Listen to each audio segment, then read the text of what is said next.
wonder what I'm going to say on my intros, I want to exit from this despair. I want to also give a warning to other creatives. Create like it's your last, because with the reversal of Roe, they're not going to stop there.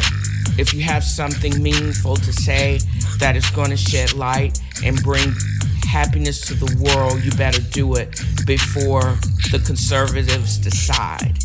And that's how I want to begin my day, every day, creating something new, interesting, and that's educating, and expand the world instead of bringing darkness.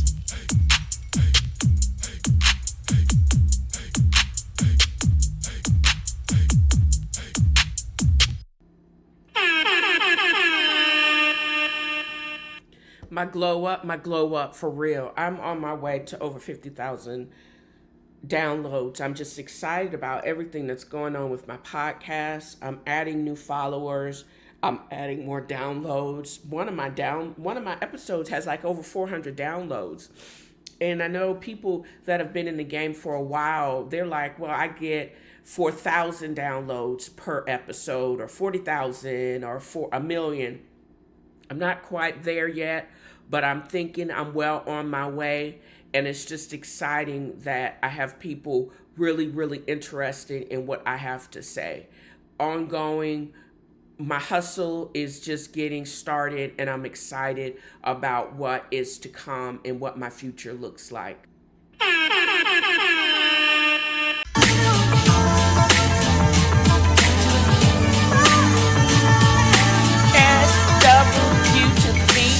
That's the opening bars to Right Here. That is the 90s group, supergroup SWV, and it's just a sampling of all of the songs that I am going to be playing on my Ride Home with TNFro tomorrow at 4 o'clock. I'm highlighting the groups in this go round. SWV, I start with Fugees because Lauryn Hill is probably and arguably, not arguably, the one of the greatest R&B singers of the 90s. I loved her in Fugees. I loved her in Sister Acts too. She really starred and made that show. Her voice is distinct and wonderful. But the style, and I remember the group, the quartet that sung in that, which was headed by her. And at that time, I think she was in her early 20s, or was she a teenager? And she basically stole the show, but she was already a mega superstar of Haitian descent from Miami. And I love her voice. I love her music, as well as Climax. It's SWV Heavy, and what was the other group? Oh, of course, Destiny's Child and TLC. I think I did not add TLC on. I hope I did. I'm going to probably have to hat to the back. And they are one of the greatest merge and fusion of R&B and hip hop when you think about it. And I just realized that all of the groups that I've included in this week's Drive Home have one thing in common. Of course, they're all girls, but I think they all, to a certain extent, not only were they influenced by each other. Oh my God, In Vogue. I forgot to mention them too. Not only were they influenced by each other, they were also influenced by different genres of music.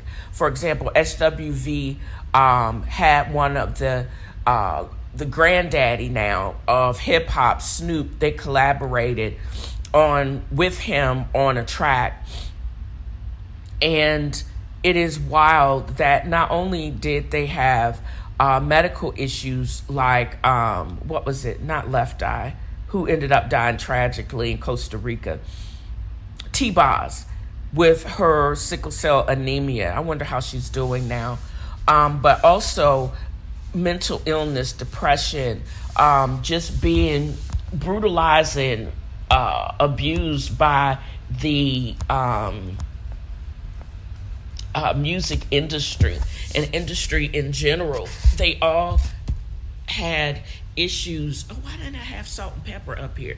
Because they were mostly hip hop, but I did include the collaboration "What a Man" with In Vogue, but they all later on, after they broke up and got back together again, they all have spoken about their issues with the abuse suffered within the industry and their own relationships, their own mental health struggles. And I think how they've come over and gotten to the other side is a story and a testament, and why they made such great music. It was hard for them to stay together because of these struggles, but when they were together, and even like, for example, In Vogue, and of course the great Beyonce, they did great things when they were apart. And but we were all entertained and blessed by their talent. And that's why this has become one of my favorite parts of my podcast, because I get to reflect on these supergroups. And as always, drop me a line in the comments, or go directly to I Want My Daddy's Records, my iTunes list, or just pop into my show, which will start probably between 4 and 4:15 on Mondays on AMP, and just vibe to the music and just let me know what music I should add or could add. The climax and what gave me the idea was because of my good friend from Mississippi, Yvonne. I hope she will have the time to log in and groove to the music.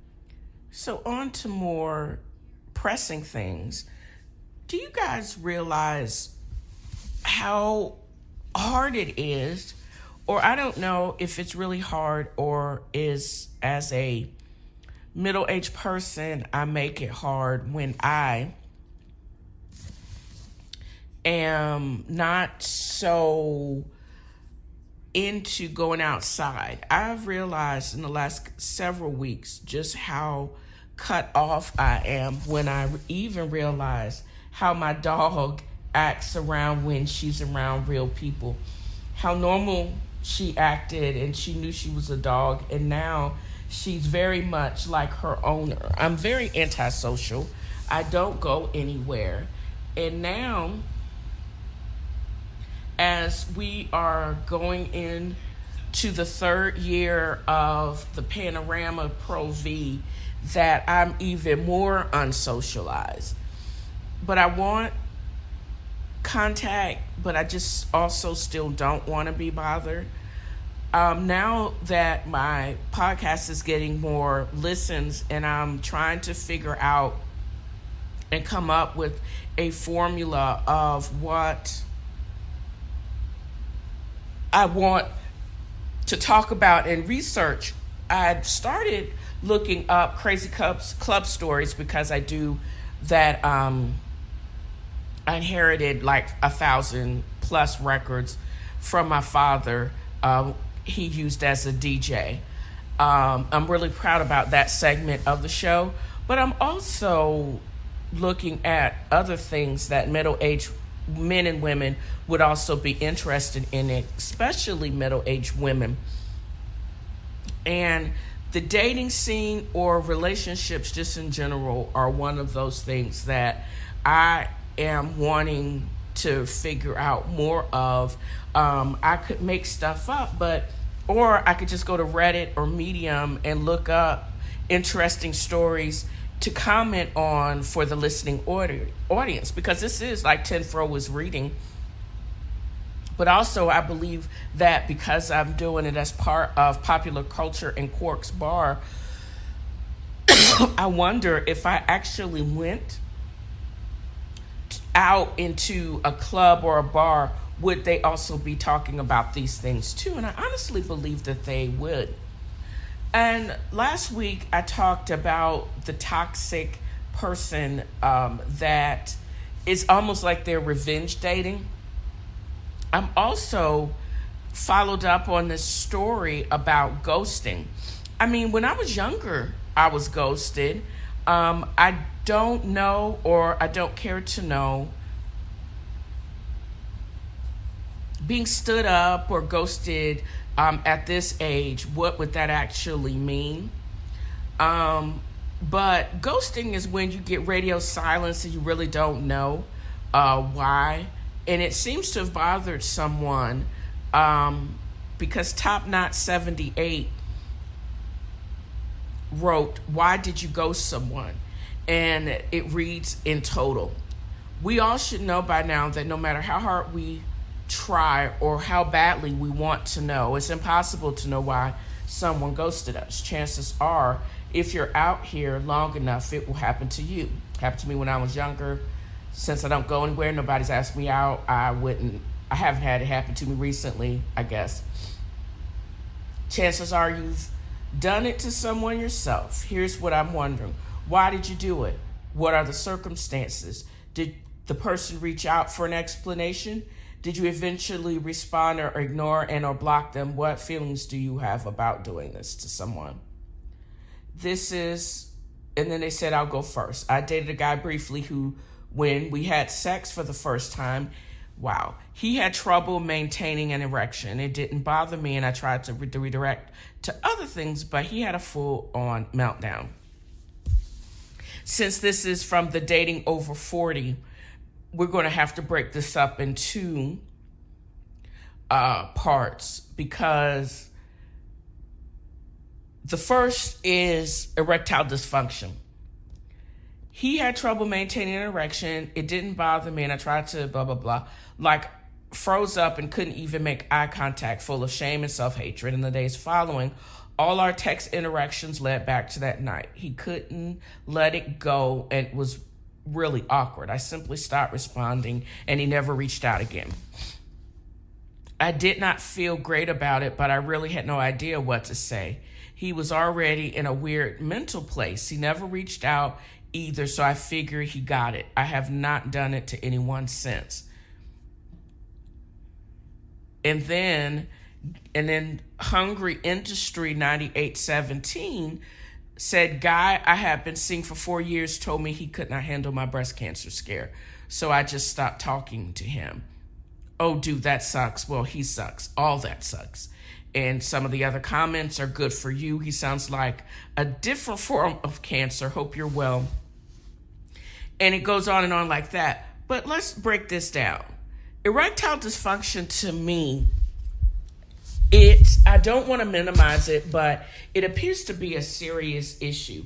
A lot of insurances won't pay for prostheses, but they'll pay for pharmacologic intervention. Let's just start there. And it's a hit to the psyche, but it's a real issue, and it's prevalent in men over 40 for a wide variety of reasons. It could be organic, where they have some type of arterial issue, or it could be secondary to medications that they're on. It could be secondary to, they also had prostate issues, and they now are impotent after either a prostatectomy or even some of the other less invasive procedures. So it could be for a variety of reasons, or it could possibly just not have ever worked. I dated someone that he basically turned 40 while we were dating. And I remember it was a real issue. He couldn't maintain the erection, and it was sporadic, but it was actually an issue. And this was when I was in my early 30s. So now I'm thinking, what other issues besides true illness, and how would I respond to it? It feels as if this guy couldn't deal with the issue, although the woman said she thought she could handle it, but it seems like the dude that actually was affected by erectile dysfunction had, and that's why she ghosted him. And on the flip side of that, this other person, Hungry Industry 9817, basically had a breast cancer scare, and dude couldn't, it seems like, dude couldn't handle her because, or it could be a him, because men can get breast cancer. Usually they get pretty aggressive breast cancer, but whatever the illness, this person couldn't handle the for better or for worse in sickness and in health. And this is only dating. So does this look like, not only do we get a bunch of complaining people that have been worn out by time and circumstance, but they don't want to go through anything. So I think if anything ever happened to me, being ghosted is also a high probability. And also, I don't know, because I was with this dude for over a year.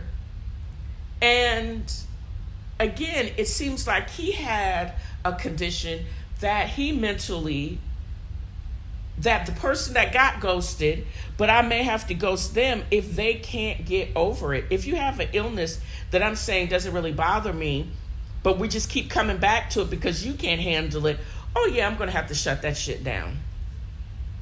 And I don't know what illness that would cause someone to ghost me. I'm going to ask this to the audience, and I'll put this in the extended podcast notes. I'm interested in finding out why you've ghosted someone, and is breast cancer or any type of serious illness worth ghosting someone? No judgment. I won't use your name. I'm just interested in finding out that people that at this stage in our life, is there a reason or an illness that would cause you to ghost someone? Hit me up at tnfroisreading@gmail.com, or just leave the comments at the end of the blog or wherever you listen to this podcast.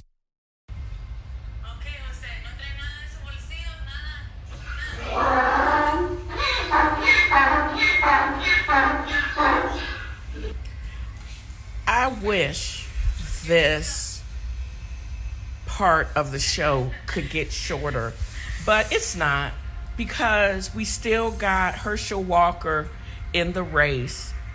They are, meaning the Republicans, are so bent on getting control of the Senate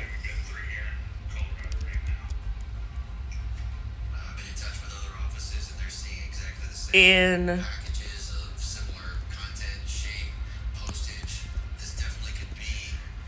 Black conservatives in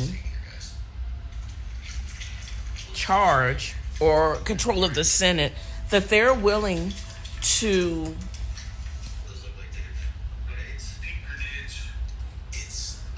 absolutely willing to allow a derelict, liar, woman abuser to get control or to get the seat in the Senate.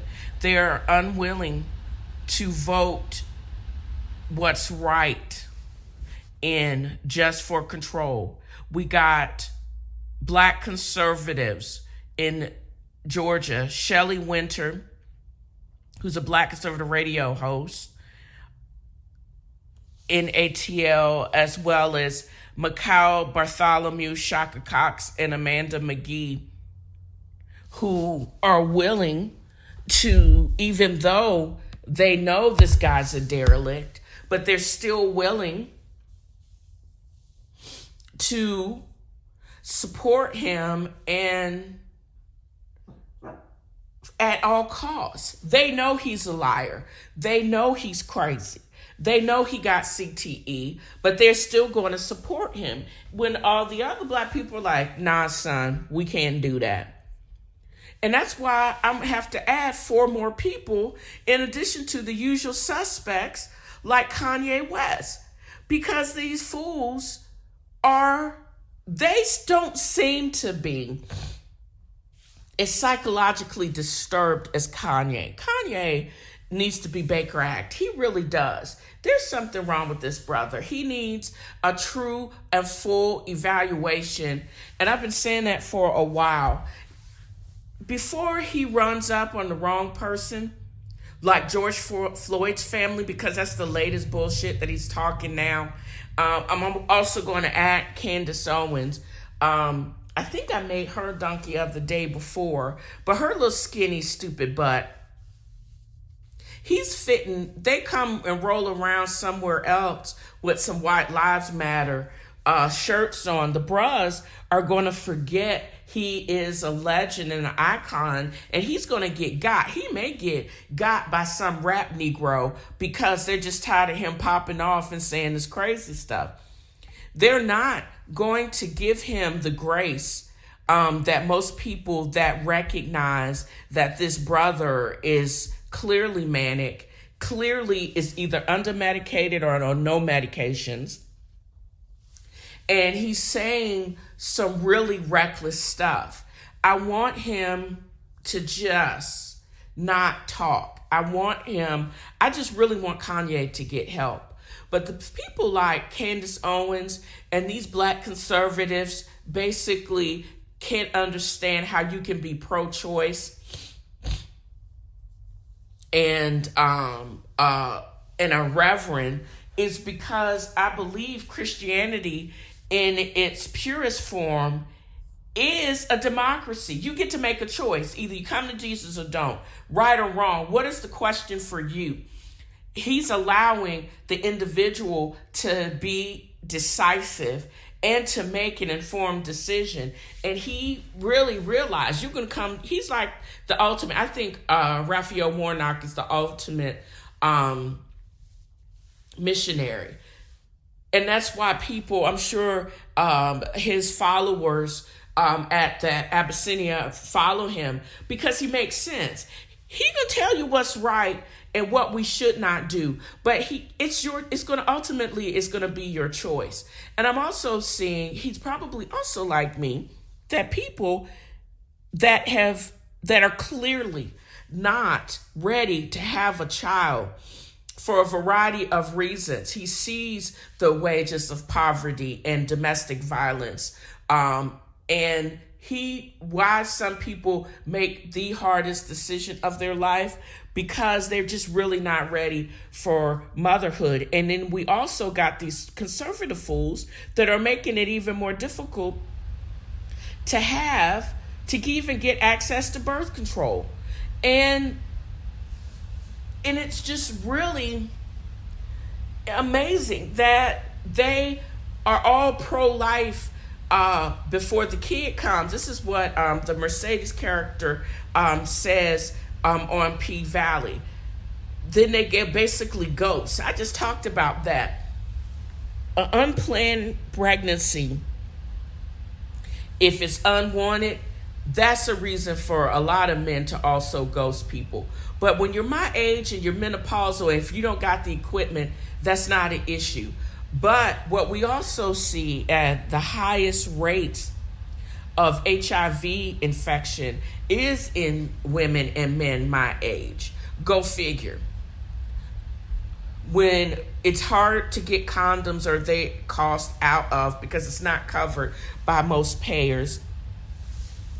And I can't imagine it's getting harder and harder to make a decision to have a safe medical procedure. And I don't think you can have it both ways. Black Republican or a black conservative Republican is a contradiction in terms, since that particular party is synonymous with racism. I don't understand, especially in this country. And unless you don't think you're black or that those issues don't apply to you, and that these same white people give a damn about your black ass, that doesn't make any sense. And that's one of the reasons why people end up on my donkey of the week list, because a lot of what they say does not make sense from the perspective of an African American in this country. So that's why I'm going to have to keep all of them on the list, because they keep popping off and they need to go sit down somewhere. That's just my 2 cents worth. So I find this rich. I am currently literally wedged between 2 obese people on my flight. This is absolutely not acceptable or okay. If fat people want to be fat, fine. But is it something else entirely when I'm stuck between you with your arm rolls on my body for 3 hours? And this particular passenger had a lot of gold jewelry. Who do you think this is? And she's demanding reparations for her injury, her trouble. What exactly is reparations, y'all? It's defined as making amends, offering expiation, or giving satisfaction for wrong or injury. Something done or given as amends or satisfaction. The most blatant reparations that were levied and are still being paid is what is being paid to Holocaust victims starting in the 1950s. It appears that some of these survivors, even as close as 2019, where there were still almost 500,000 Jewish Holocaust survivors that were still living, could get anywhere between 2 and 3 G's a month from the German company and the government. And I don't think that that is enough for the horror that they suffered. Also, the Treaty of Versailles that imposed heavy reparations and restrictions on Germany, I believe, goes back to World War I, and that created what became Hitler because he got pissed off and blamed the Jews for it. Dial up to the reparations that were paid and that were levied by France against Haiti when they got their independence, that plagued them with generational poverty that they still experience today. Even more recently than that is the reparations that everyone has thought that is owed to the descendants of slaves in this country. I say all of that to say is this is complete Karen that basically demands this. And I think it's rich that from her pictures, it is obvious that the 2 women that are sitting next to her are African American, and I also take dark-skinned African Americans. And I really just am floored that there are no protections for us. This woman is talking reckless on the internet. I bet she didn't say this shit. I bet she took one. I think she took the pictures. Either she took it surreptitiously, or she waited till these women were asleep. Because it appears that this hoe took a picture of these women, and I'm looking at the shirt. I think that she doesn't mind body shaming them, and she also is stupid. Dr. Sydney Watson, you need to be dragged. You also need to stop with this obvious reverse body shaming and body images, because the only people that deserve reparations and have a case for reparation because you think your white ass it's okay to speak reckless about these women. And again, it is obvious that these women could not have known what you actually took these pictures and that you actually saying this reckless stuff online. This is a time where they could either stab you or smother you in your sleep by just sitting on your obviously skinny ass. And if it was your real doctor, you need to just pay for the upgrade to get, it depends on what flight you're on. I see the red and black, but I don't know if this is Delta or not. Pay for the business seat.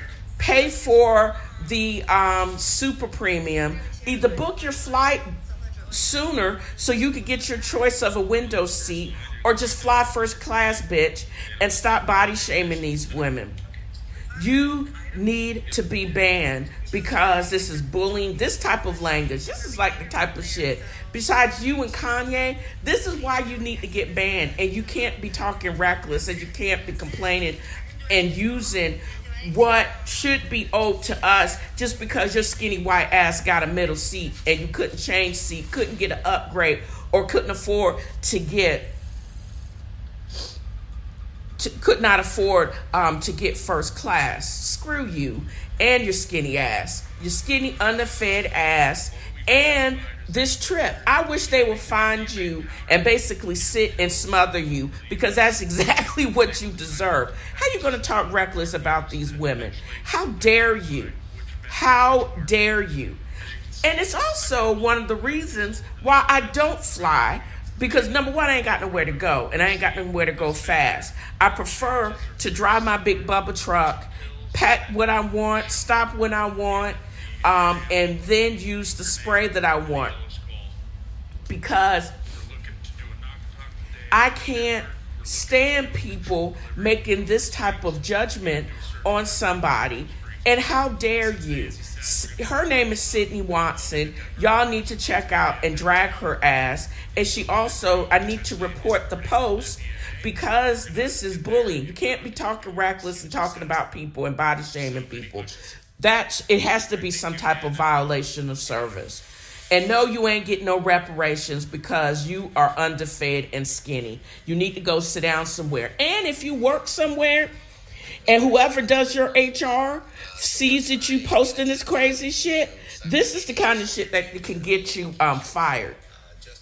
I'm just saying. So whoever or wherever she works, y'all need to pull this mess up and she needs to get got for real, for real. HR, wherever she works, whatever school, she needs to be censored and possibly fired. And that makes me think that I'm going to have to follow up on this because this is a case where whoever Sydney Watson works for, if she's not self-employed, they need to look at what her talking recklessly on social media. And this is a perfect case for why you need to basically close or privatize your account because this is how you can talk yourself out of your own blessing by talking recklessly online. Girl, bye. Wakanda forever.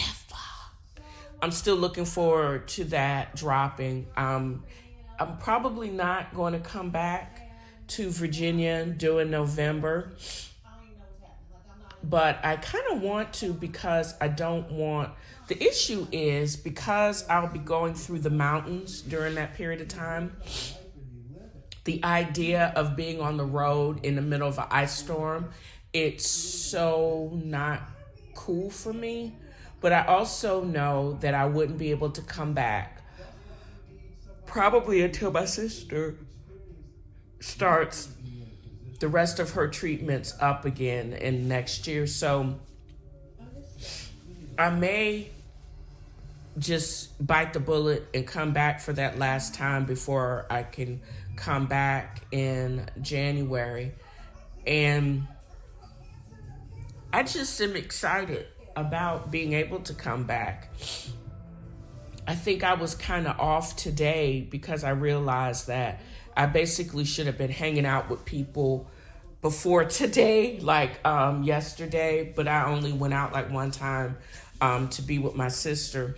And I was so off today, I actually took a COVID test, which was negative. But I'm finding that it's just really hard, that I basically internalized a lot of my unease with my day job. And it was the worst simply because I internalized it. But I had at my disposal people that could allow me to talk it through, even more so than my therapist, because I can't like roll up on my therapist's house and have donuts and coffee.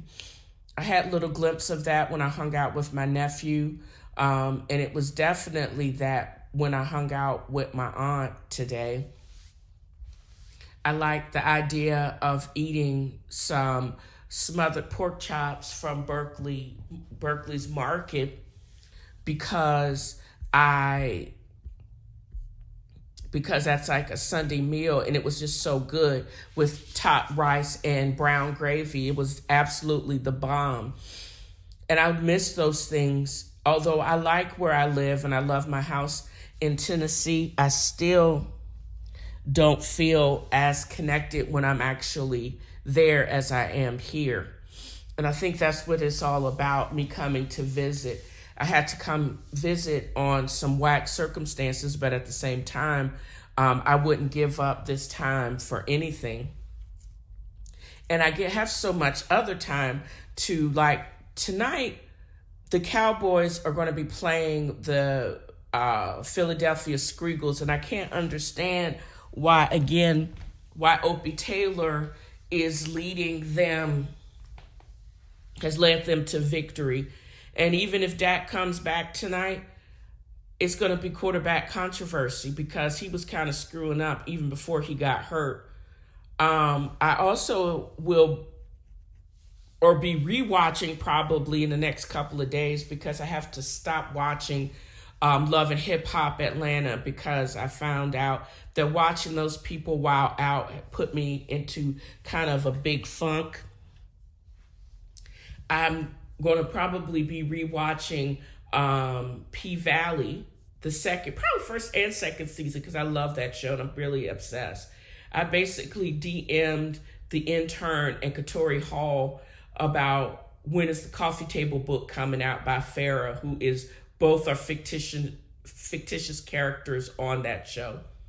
But I did put who would play which Powerpuff Girl from P-Valley.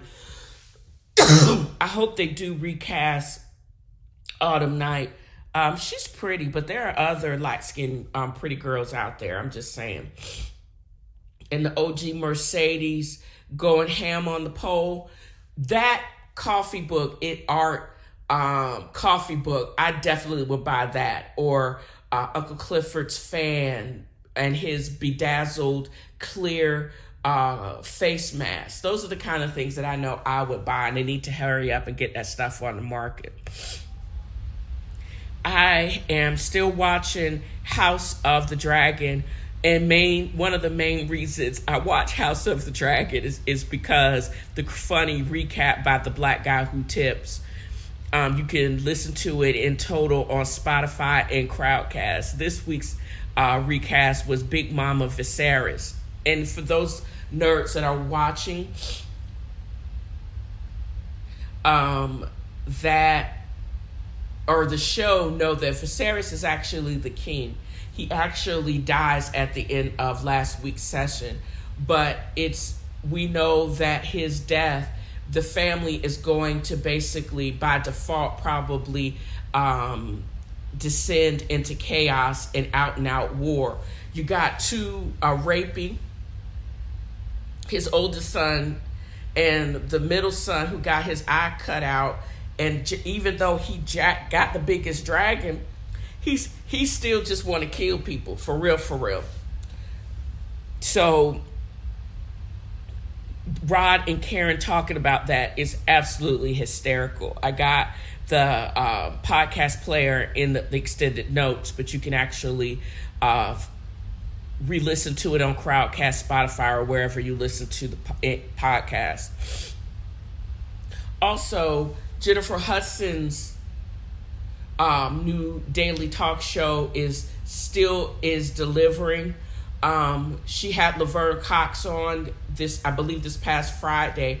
Had no idea that Laverne Cox is a trained opera singer, and she blows it up. Again, beautiful rendition of a Pavarotti operatic piece. She sings it in a perfect soprano. It's wonderful, and you don't have to pull or twist J. Hud's arm to sing. But I'm glad Laverne Cox was ready and willing to perform. Beautiful rendition of the operatic solo that she actually did. I'm also watching other fascinating shows, Abbott Elementary, and this week Gregory, who's the black guy from Everybody Hates Chris, is sent a kid to the principal office, and Ava doesn't have any discipline methods because she sucks at her job, but she does her suckiness in a very, very funny way. And I watched that episode today. I think it actually comes on ABC on Thursdays, but I watched it on Hulu, saved to my stuff. And today I'm rounding it all out. I'm probably going to stay up a little late. A little late tonight. Because the next episode of Real House of Potomac is actually going to be comes on at 8 o'clock. Kickoff for the Dallas game is at 8:20. I'll probably watch the kickoff, and I'll probably just flip back and forth and watch it, and then I'm going to go to sleep. But that actually also gets saved to my Hulu. If I don't watch all of it today, I'll probably watch it on Hulu tomorrow or whenever it drops. That, in addition to House of the Dragons, I got to watch that. But also, Monique Samuels, she was on Love and Marriage DC. Was married to Chris Samuels, former the Commanders. I think he was a defender, and it was just obvious that she wanted out, and she just basically was tired of being in a committed relationship. Who knew? But now it's been announced, and it's official in the past 7 hours, that she has separated. And they were so cute together. I'm actually kind of sad about that. But these shady hoes on Potomac, Real Housewives of Potomac, and it's like nobody lives in Potomac. None of them. All of them are in the burbs, or they sold their house, had to move to the burbs, and now they have a rental house somewhere on the outskirts of Potomac. I don't care. Potomac Mills. Girl, I'm like, how is it none of these hoes are housewives and nobody live in Potomac, but they still on the show? Bravo, y'all can do better. And then the Black Hamptons is definitely still not really a yay or nay, just a meh. I think they're trying too hard. I like the matriarch of the Major family, but man, it is what it is. Y'all can watch it and say it has some redeeming qualities, but the first 4 episodes that I've watched, I'm not all that impressed with it. And that is basically the end of all my tragic podcast listening and TV watching. Now on to this Sunday's episode of Real Housewives of Potomac.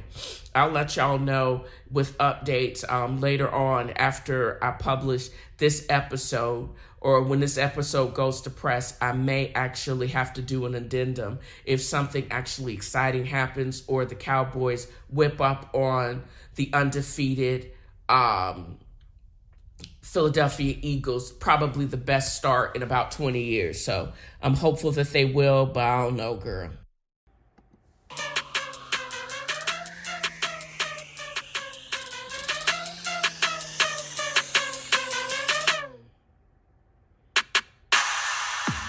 So that's how we're going to end this episode. And I'm going to end it with a positive word.